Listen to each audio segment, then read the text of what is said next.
मेरे चैनल को सब्सक्राइब करें और बेल आइकन को ऑल पे सेट करें। Hi everyone, welcome to my channel. आज हम जो इंटरव्यू सीरीज़ का दोबारा लेकर आ रहे हैं, क्योंकि पहले जो इंटरव्यू सीरीज़ मैंने अपलोड किया था 5 वीडियो, उसमें आप लोग का अच्छा रिस्पॉन्स आया था।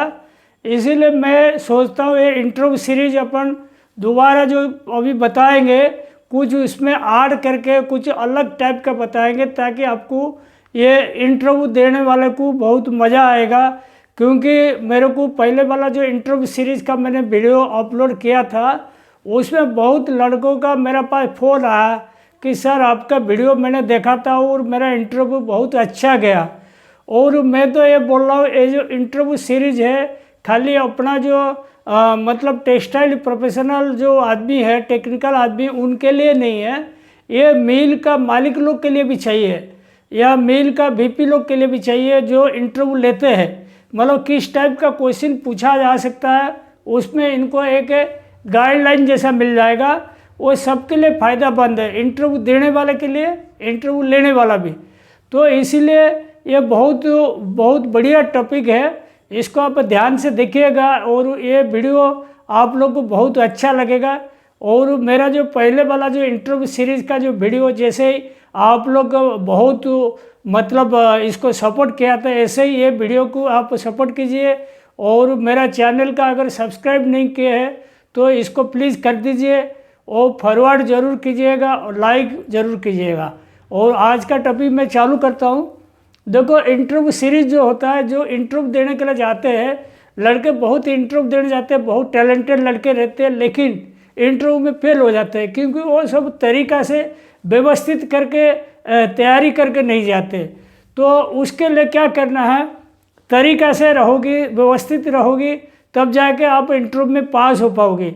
मतलब सारी चीज़ जानकारी रखें, और वो पूछने के टाइम में सिस्टमेटिक कुछ बता नहीं पाए तो इंटरव्यू में पास होना मुश्किल है। और मैं आश्वस्त करता हूँ, ये जो सीरीज़ का अभी आज से मैं चालू करने जा रहा हूँ, इसमें 4-5 वीडियो आएगा, इसको पूरा देखिएगा, तब जाके आपकी नॉलेज पूरा क्लियर हो जाएगा इंटरव्यू के लिए। सबसे पहले देखिए, आज हम एक 16 KW, 20 KW और 20 CH का प्रोसेस के बारे में अपन बताएंगे। ये प्रोसेस इसीलिए बता रहा हूँ, समझ लो कोई लड़का इंटरव्यू देने जाता है, इसको पूछा जाता है भाई तुम्हारा मिल में क्या काउंट चलता है। अगर उसने बताया 16 काउंट, 20 काउंट, 20 CW, तो तुरंत इसका नेक्स्ट क्वेश्चन आ जाता है, आप कॉटन क्या यूज करते हो। तो कॉटन के बारे में ये बतानी है। देखो, ये जो काउंट मैंने बताया, तो एक मिल का अपन आज ये डिस्कस करेंगे। देखो, cotton properties, mixing, blowroom, carding, ये चीज़ अपन आज डिस्कस करेंगे।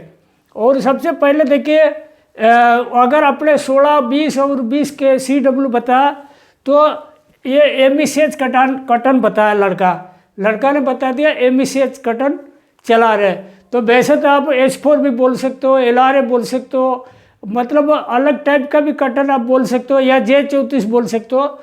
मैं आपको एग्जाम्पल के लिए बोल रहा हूँ, लड़का ने बोला MECH कॉटन चला रहे।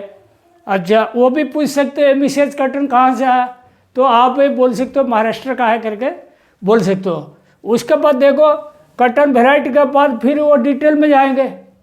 आप अगर MECH कॉटन यूज़ कर रहे हो, उसका प्रॉपर्टी का आपको जानकारी है, ये पूछ सकते हैं। तो प्रॉपर्टी के बारे में पूछे तो ये बताने का, देखो लेंथ 27 से 29 mm तक रहेगा, मतलब 27 mm मिनिमम, मैक्सिमम 29 mm तक रहेगा। स्ट्रेंथ हो गया 30 ग्राम पर टेक्स। स्ट्रेंथ मतलब जो फाइबर जो स्ट्रेंथ होता है, वो स्ट्रेंथ जितना अच्छा रहेगा उतना स्पिनेबिलिटी रहेगा, उतना बढ़िया धागा बनेगा। और धागा बनने का बाद नेक्स्ट प्रोसेस में ब्रेकेज वगैरह कम रहेगा, रिम फ्रेम में भी ब्रेकेज कम रहेगा। तो ये जो ग्राम पर टेक्स लिखा 30, ये अगर आपको 32-34 मिलता है और बढ़िया है, लेकिन MECH कॉटन में 30 ग्राम पर टेक्स भी बढ़िया है। उसके बाद देखो, माइक क्या होगा, माइक्रोनेयर वैल्यू, मतलब फाइननेस, मतलब जो रुई है वो कितना पतला कितना मोटा, उसका जो नाप होता है। अच्छा, ये सारी चीज़ जो आपको बता रहा हूँ, इसके लिए अपना सब वीडियो है। जैसे अपना माइक कैसे चेक करते हैं, या अपना ट्रास कैसे चेक करते हैं, मॉइस्चर कैसे चेक करते हैं और HPI ऑफिस का टेस्ट कैसे होता है, सब कॉटन का टेस्टिंग है। मेरा सब वीडियो है, आप गूगल में सर्च करिए, HPI लिखिए, साहू टेक्सटाइल लिखिए तो आपको दिख जाएगा। ऑफिस लिखिए, साहू टेक्सटाइल लिखिए, आपको दिख जाएगा। अगर डिटेल इसके बारे में जानकारी लेनी है तो उसके बाद माइक देखो 3.8 से 4.3 अपन लिए हुए। माइक का ध्यान रखना, माइक जो होता है मतलब 4-5 पॉइंट ऊपर नीचे होना चाहिए। समझ लो, आपको एग्जाम्पल के लिए बोल रहा हूँ, अगर आपने 3.8 माइक का कटन यूज कर रहे हो, एकदम से 5 का नहीं डाल देना, तो 5 का डाल देगा बहुत ज़्यादा हो जाएगा। अगर 3.8 और 5 मिक्स करके ले लिया, वो मटेरियल मिक्स बराबर हुआ नहीं, जहाँ 5 का जाएगा वहाँ टिपियाई कम जैसा लगेगा, 3 जहाँ जाएगा टिपियाई ज़्यादा जैसा लगेगा। तो उसमें क्या होता है, टिपियाई के वेरिएशन बहुत आ जाएगा। फिर बाद में अपन नीटिंग में जब देते हैं या वीविंग में देते हैं, उसके बाद स्पाइरल टिप प्रॉब्लम आता है, मतलब कपड़ा पहनने के बाद इधर एक साइड ऐसे मुड़ जाता है, और स्पाइरल टिप प्रॉब्लम बहुत बड़ा प्रॉब्लम है। इसीलिए कभी भी आप माइक सिलेक्शन करते हो, जैसे 3.8 से 4.3 लिया, 4.3 का ऊपर जितना कॉटन आपकी टेस्टिंग के लिए आता है, इसको रिजेक्ट कर दीजिए या कोई दूसरा ओपनर वगैरह में दे दीजिए। 3.8 के नीचे वो लेना नहीं, ज़्यादा फाइन लोगे तो नेब्स बनेगा। तो इसीलिए एक सिस्टम बना दीजिए, अपन 5 पॉइंट के अंदर रखेंगे, उसे ऊपर नीचे नहीं लेंगे, उसके ऊपर नीचे है तो रिजेक्ट कर देंगे। उसके बाद देखो यूनिफॉर्मिटी जो होता है, मतलब जो मैक्सिमम लेंथ होता है उसमें कितना यूनिफॉर्म है। ऐसा नहीं कि समझ लो आपने 27 से 29 mm का फाइबर लिया, तो उसमें आपको समझ लो लेंथ आ गया कोई 20-22 आ गया। हाँ, यहाँ अगर 29 आ गया, 30 आ गया, 31 आ गया चलेगा। अगर यहाँ नीचे अगर बहुत ज़्यादा कम आ गया तो वेरिएशन यूनिफॉर्मिटी नहीं रहेगा, कॉटन में स्ट्रेंथ IPI सब डिस्टर्ब हो जाएगा, प्रॉब्लम आ जाएगा। तो यूनिफॉर्मिटी जो होता है 45 से 48 तक रखना। उसके बाद देखो मैच्योरिटी मतलब अपना इंडियन कॉटन का जो स्टैंडर्ड है, मैक्सिमम 83% तक मैच्योरिटी रहता है। अगर सी आइलैंड कॉटन लेते हो, जीजा लेते हो या इजिप्टियन लेते हो या पीमा लेते हो, उसमें 88-87 तक चला जाता है। तो अपना ये जो MECH कॉटन का अपन 80 से 81% मैच्योरिटी आएगा। ये मान के चलिए, जितना मैच्योरिटी अच्छा रहेगा उतना कॉटन अच्छा बोला जाएगा। इमैच्योर फाइबर रहेगा और नेप्स बनेगा, क्योंकि वो बहुत मतलब कमज़ोर रहता है, वो स्ट्रेंथ भी नहीं रहता है, उसमें CSP भी डाउन करेगा, सब प्रकार की क्वालिटी में डिस्टर्बेंस करेगा अगर मैच्योरिटी लेवल कम रहेगा। तो 80 से 81% मैच्योरिटी है। एलिंगेशन देखो 5 से 6%। एलिंगेशन क्या चीज़ होता है, जैसे आप ये समझ लो कॉटन का फाइबर है, आप ऐसे खींचोगी तो 5 से 6% तक वो लंबा होनी चाहिए, उसके बाद टूटना चाहिए, इसको बोलते हैं एलिंगेशन। जितना एलिंगेशन रहेगा फैब्रिक का ड्यूरेबिलिटी उतना बढ़िया रहेगा, वो वर्किंग भी बढ़िया रहेगा। एलिंगेशन रहेगा तो धागा में जो मतलब स्ट्रेस पड़ता है वो टूटता नहीं, तो ब्रेकेज कम हो जाएगा। एलिंगेशन अपना 5 से 6% तक कॉटन में चाहिए। उसके बाद देखो ट्रास कितना अपन लिए, 3.5 से 4.5 तक। ट्रास जितना कम रहेगा उतना अच्छा है, ट्रास ज़्यादा रहेगा उतना आपकी रिकवरी वगैरह कम आएगा, प्रॉब्लम रहेगा। मॉइस्चर देखो 8% अपन स्टैंडर्ड पकड़े, मॉइस्चर आपको हमेशा 8 से नीचे सिलेक्ट करना। अगर 9% 10% कोई मॉइस्चर आ गया, वो कॉटन पार्टी वालों को इन्फॉर्म करके इसको रिजेक्ट कर दीजिए, बिल्कुल उसको एक्सेप्ट मत कीजिए, क्योंकि मॉइस्चर अगर ज़्यादा रहेगा आपकी इनविजिबल लॉस बढ़ जाएगा, आपकी रिकवरी भी कम हो जाएगा। मॉइस्चर के मामला में आप 8% से ऊपर नहीं लेना। उसके बाद देखो shirt fibre index. Shirt fibre किसको बोलते हैं, सबसे पहले जानिए। शर्ट फाइबर इसको बोला जाता है जो आधा इंच से कम वाला फाइबर है। समझ लो आपकी 27-29 का आपने पकड़ा हुआ, 27 और 29, तो इसमें जो 12.5 mm से कम है, 12 12.5 है, उसके नीचे फाइबर, इसको शर्ट फाइबर बोला जाता है। वो शर्ट फाइबर जो होता है ज़्यादा तक देखो कार्डिंग में, ब्लोरूम में, कोम्बर में निकल जाता है, लेकिन जितना ज़्यादा रहेगा उतना आपकी रिकवरी वगैरह कम आएगा, क्योंकि शर्ट फाइबर में जो कॉटन में है वो निकल जाएगा तो अपना कम हो जाएगा। तो शॉर्ट फाइबर का देखो अपन 6 से 7% जो रखे ये ठीक है। अगर 7 से ऊपर जाता है तो आपके लिए खतरा है, तो 6 से कम रहेगा और बढ़िया है। तो 6 से 7 का इसका एमिसेज कॉटन का स्टैंडर्ड अपन माने हुए। प्लस बी वैल्यू देखो, इसको अपन येलोनेस बोलते हैं कॉटन का, ये सबसे इम्पोर्टेंट चीज़ है। प्लस बी वैल्यू जो होता है वो देखो, जितना प्लस बी वैल्यू के बारे में बताता हूँ। जैसे कॉटन अपना फास्ट पिकिंग होता है, पहले जैसे अपन पिकिंग करते हैं अपना जो बी प्लस बी वैल्यू जो होता है ये 7 से 8% तक रहता है, ठीक है। 8% तक रहता है, मतलब पूरा सफ़ेद कॉटन रहता है, पूरा जैसे अमेरिकन कॉटन, इजिप्टियन कॉटन ऐसे रहता है। फिर जैसे जैसे सेकंड पिकिंग होगा तो 8 से 10 तक चला जाएगा, और थर्ड पिकिंग होगा 10 से 11:30 12 तक चला जाता है। ये फर्स्ट पिकिंग, ये सेकंड, ये थर्ड। तो ध्यान रखिए, जो प्लस बी वैल्यू जो होता है अपन 1.5 पॉइंट ऊपर नीचे लेंगे, मतलब 8 लिए तो 9.5 तक लेंगे। अगर ज़्यादा वेरिएशन वाला लेंगे तो प्लस बी वैल्यू से डाई पिकअप का रिलेशन रहता है। जितना पीला रहेगा उतना डाई कम लेगा, जितना सफ़ेद रहेगा ज़्यादा डाई लेगा। तो अगर आप 8 से 9.5 तक लेते हो कोई आपको रिस्क नहीं है। समझ लो आपने कॉटन में डाई पिकअप मतलब 8 से आपने 11 तक ले लिया, मैं एग्जांपल बोल रहा हूँ, 8 से 11 तक ले लिया प्लस बी वैल्यू। तो उसमें क्या होगा, 8 वाला जो होता है सफ़ेद कलर रहता है, 11 वाला होता है पीला रहता है। जब डाई होगा डाई में वेरिएशन आएगा, कहीं खींचेगा नहीं डाई। तो उसमें जो कपड़ा होता है वो वेब टाइप का, मतलब जैसे आसमान में बादल जैसे रहता है ना, बादल जैसा वो दिखेगा, कहीं हल्का कहीं डार्क ऐसे दिखेगा। तो ये वाला जो प्लस बी वैल्यू कभी इतना रेंज का नहीं लेना, 3 रेंज का नहीं लेना।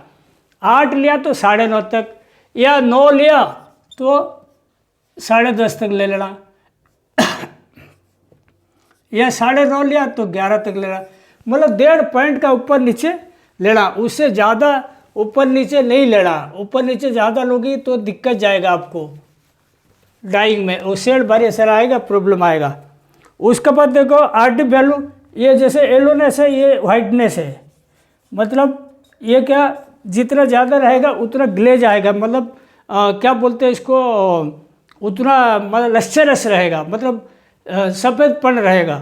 तो वो भी देखो, ये भी ज़्यादा अंतर वाला नहीं लेना, इसमें 72 से 75 तक आप ले लोगे तो आपका ठीक आएगा। उसका बाद है cleaning grade.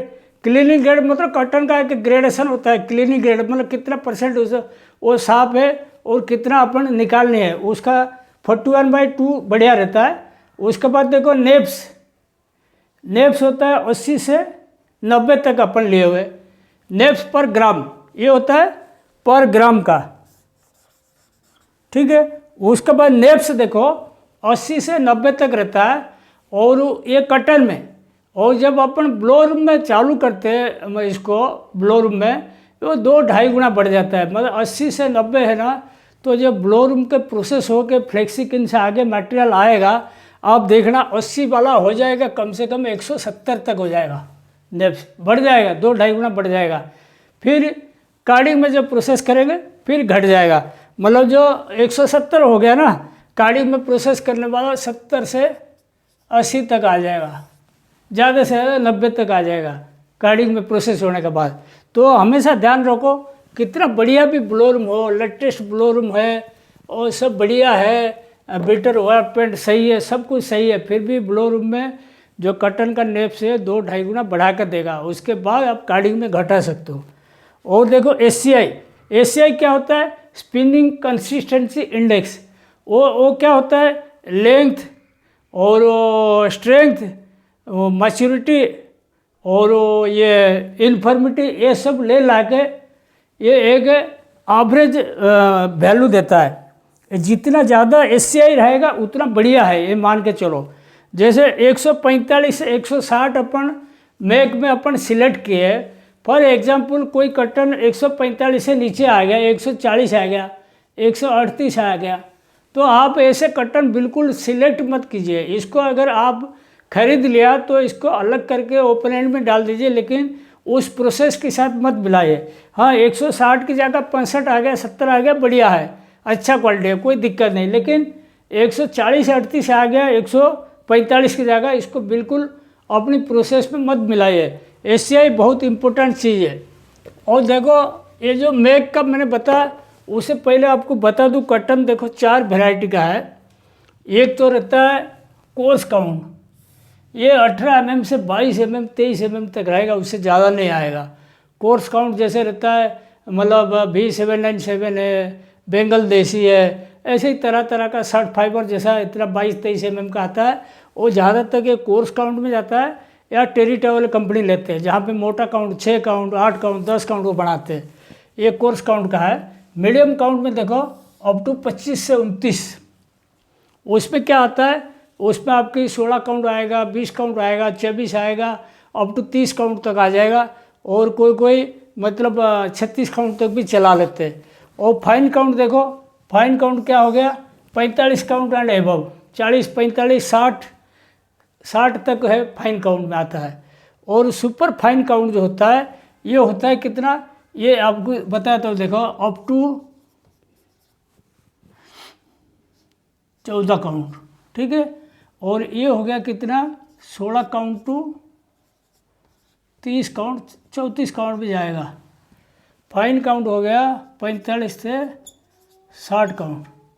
Super fine count हो गया 80 काउंट एंड एबव, ठीक है। और ये 4 वैरायटी का है। तो अपना जो मेक वाला बोल रहे हैं, ए वाला ग्रेड का है, मीडियम काउंट वाला ग्रेड, जिसमें अपन 16-20 काउंट बनाए गए। तो ये 4 वैरायटी का है।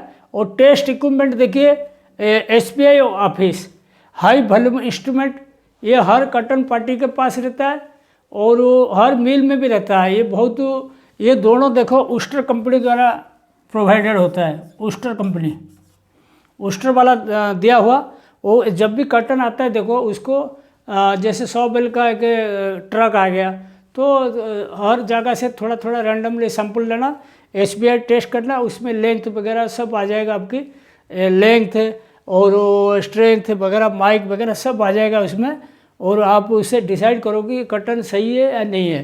वो जो ऑफिस वाला चीज़ है ना, वो बहुत डिफरेंट है। ऑफिस वाला जो मेरा टॉपिक देखना, आपको मालूम पड़ेगा ऑफिस क्या होता है। कॉटन टेस्ट तो होता है, और सबसे बढ़िया काम आता है ब्लोर लाइन का, मतलब क्वालिटी सेट करने में, मतलब कहाँ फाइबर रप्चर हो रहा है, कहाँ नेब से बन रहा है, कहाँ मतलब नेब से बड़ा बड़ा बन रहा है, कहाँ छोटा बन रहा है, सारी डिटेल आपको ऑफिस देगा। ऑफिस से अगर हर बिटर के आगे पीछे से लेके करा दिया ना, तो आपकी मालूम पड़ जाएगा कौन सा बिटर में दिक्कत है, कौन सा बिटर में वेट डैमेज है जो नेब्स बढ़ाता है, या कौन सा बिटर में गेज पूरा टाइट है, फाइबर तोड़ रहा है, रप्चर कर रहा है। ये सारी फाइन ट्यूनिंग के लिए ऑफिस है, ठीक है। वो ऑफिस दोनों काम है, मतलब कॉटन सिलेक्ट भी कर सकते हो और फाइन ट्यूनिंग कर सकते हो। SBI का कॉटन सिलेक्शन के लिए दोनों उस्टर कंपनी का दिया हुआ चीज़ है।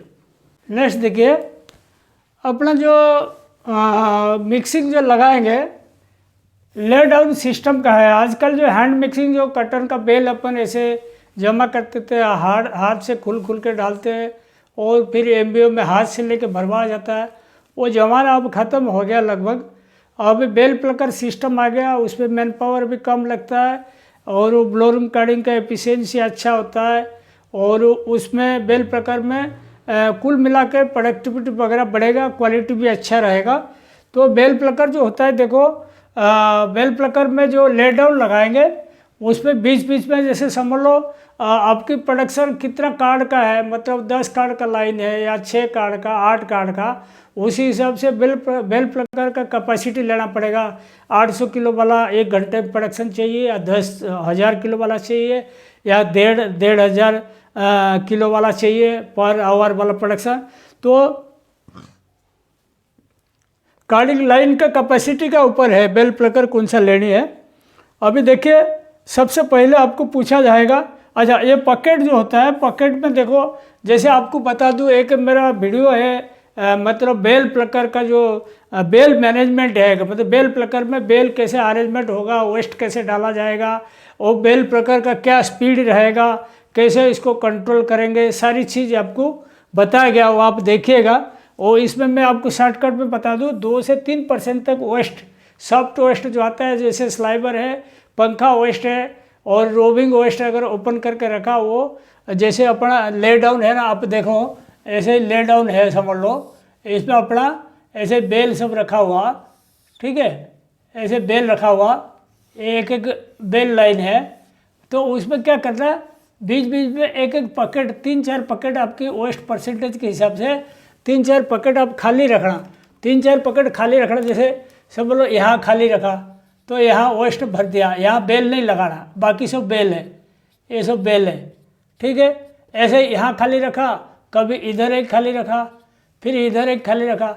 अब ध्यान रखना, जैसे 4 लाइन का बेल का रहेगा ना, 4 लाइन, 1 2 3 4 लाइन रहा, ये ए वाला लाइन में नहीं लगाना पकेट, ए वाला लाइन में पकेट नहीं रखना, क्योंकि ए वाला लाइन में अगर पकेट रखोगे एक साइड खुला रहेगा, यहाँ जैसे सॉफ्ट वेस्ट डालोगी इधर गिर जाएगा, उधर अगर डालोगी तो यहाँ इस साइड गिर जाएगा। तो कोशिश करना बीच वाला जो 2 लाइन है उसी में पकेट रखना। और आप 3 पकेट रखोगी या 4 पकेट रखोगी, आपकी वेस्ट का क्वांटिटी के हिसाब से डिपेंड करता है। लेकिन ये इंश्योर करना आपको स्लाइबर हो या पंखा वेस्ट हो, चेक हो के तोड़ के टुकड़ा टुकड़ा करके डालना, उसमें कोई बॉबिन वगैरह ना जाए, ये ध्यान रखना।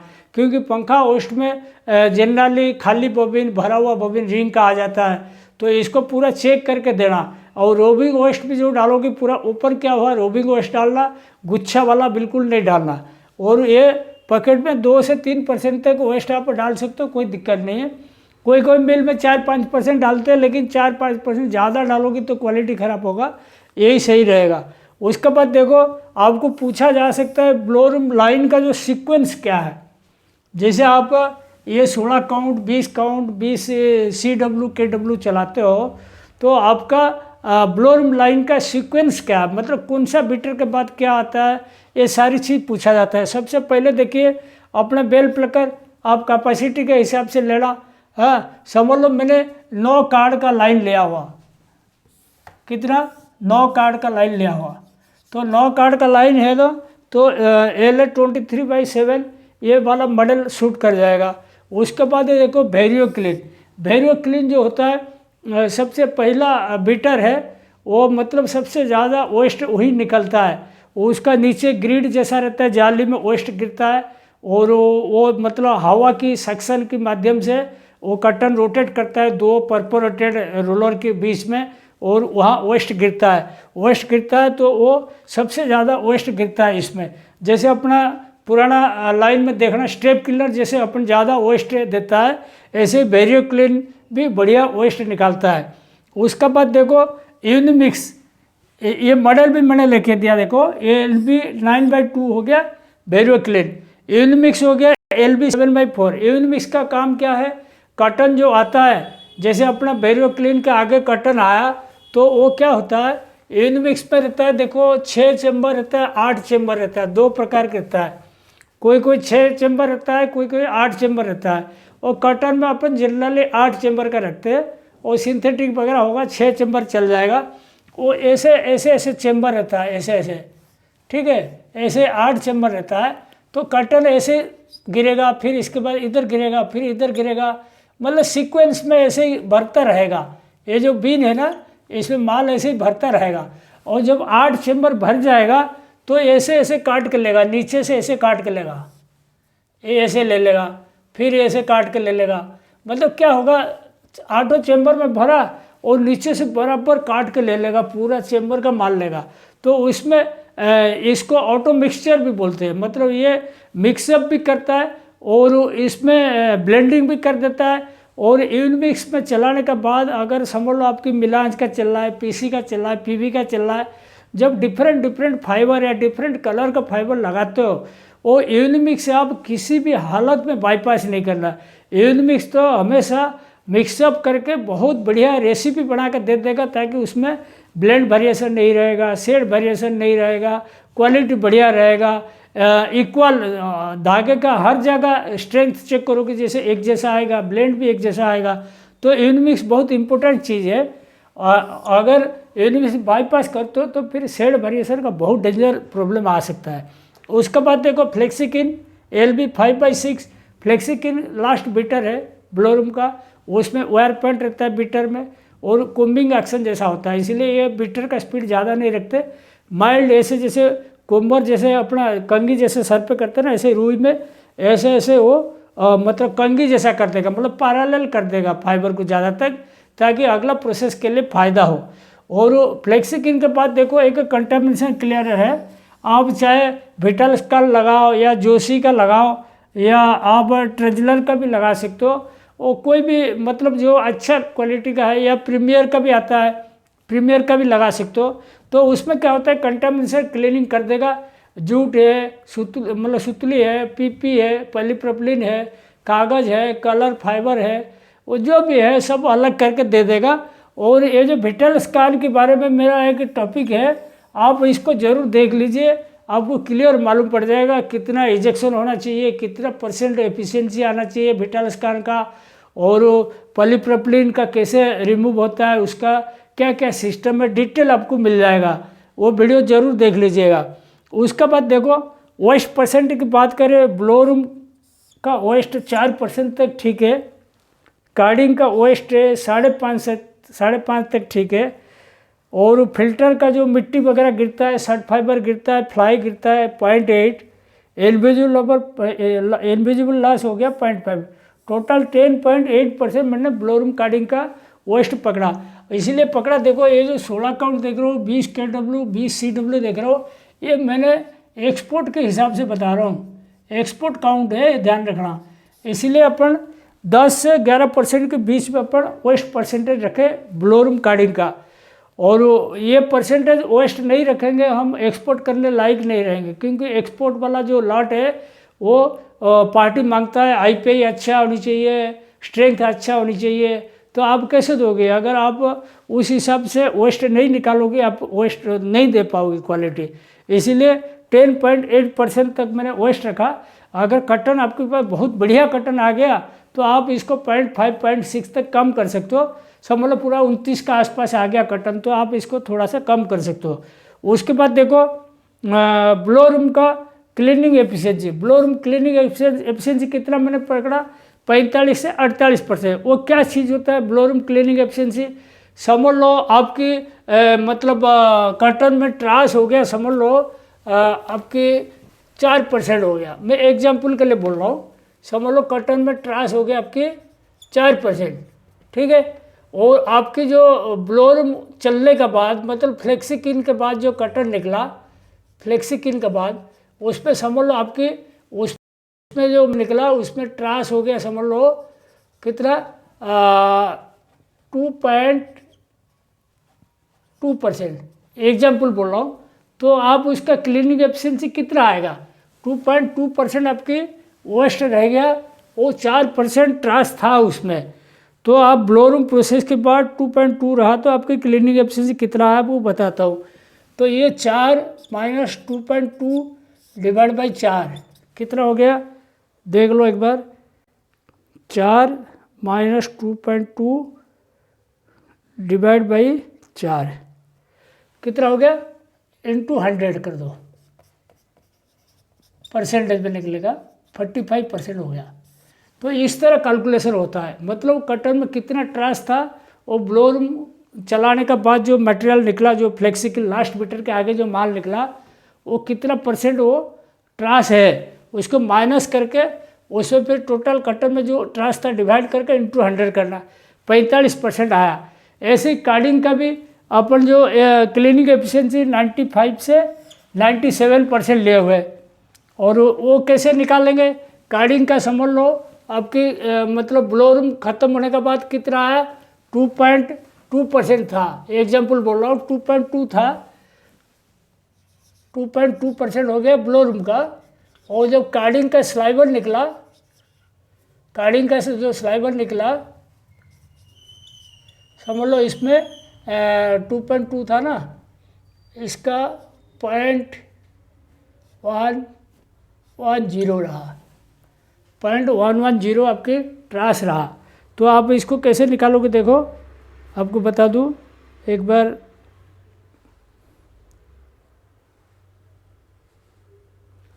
2.2 माइनस 0.110 डिवाइड बाई 2.2। देखो ये कितना हो गया, 2.2 माइनस 0.110 डिवाइड बाई 2.2 इंटू 100, ये हो गया 95%। तो ये मान लो कार्डियक में क्लीनिंग एफिशिएंसी कितना आ गया, 95%। 2.2% था ब्लोरूम का लास्ट मीटर के बाद और कार्डियक का स्लाइबर पे 0.110 आया, तो ये हो गया 95%। और जैसे ही ओवरऑल क्लीनिंग एफिशिएंसी का कोई पूछता है वो कैसे करोगी, ओवरऑल क्लीनिंग एफिशिएंसी में ऐसे होगा, देखो जैसे अपना 4% है कटन में माइनस 0.110 डिवाइड बाई 4 इंटू 100, ये ओवरऑल क्लीनिंग एफिशिएंसी आ जाएगा। वो कितना आ जाएगा आपको बताता हूँ, देखो 4 माइनस 0.110 डिवाइड बाई 4 इंटू 100, ये आ जाएगा आपके 97.25%। ये हो गया ओवरऑल क्लीनिंग एफिशिएंसी, ठीक है, ये हो गया क्लीनिंग एफिशिएंसी। और अभी ब्लोरूम का देखो, अपन मीटर का बात करें, वेरियो क्लीन का स्पीड 600 से 650 तक रखेंगे आरपीएम, और यूनिमिक्स का 550 से 600 आरपीएम तक, फ्लेक्सिकिन का 500 से 550 आरपीएम तक, ये अपन इसमें रखेंगे। लेकिन एक चीज़ ध्यान रखिए, ये जो स्पीड है कोई फिक्स स्पीड नहीं है। हाँ, ट्रायल एंड एरर मेथड में आप 50 आरपीएम कम ऊपर नीचे कर सकते हो। आप ही स्ट्रेस करना हर मीटर के आगे पीछे से कौन सा फाइबर टूट रहा है, कहाँ नेप्स बन रहा है। अगर आपको दिक्कत आता है स्पीड कहीं कम कर सकते हो, कहीं बढ़ा सकते हो। और ये जो मतलब ब्लोरूम का ही लगभग आज कवर हो गया। आज की यहीं पे मैं ये पार्ट समाप्त करता हूँ। Thank you.